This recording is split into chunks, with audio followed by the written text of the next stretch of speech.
السلام عليكم. فيديو النهاردة هنشوف طريقة تخزين الليمون في التلاجة ويفضل طازة لمدة شهر كأنك لسه شارياه. معانا كيلو من الليمون،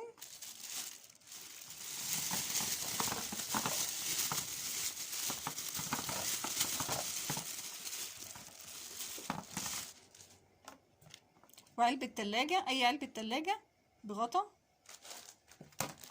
ومناديل ورقية من غير ريحة طبعا. نجيب علبة التلاجة ونحط فيها المناديل ونرص الليمون بالشكل ده،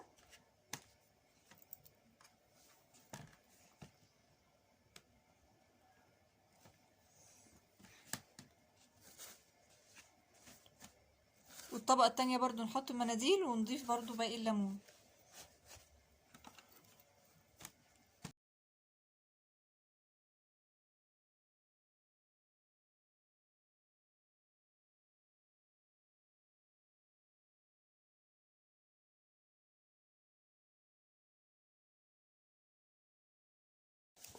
المناديل بتمتص اي رطوبة من الليمون، فبيفضل كأنه لسه طازة ومش بيبوظ ولا اي حاجة، يفضل شهر في التلاجة كأنه لسه شارياه امبارح.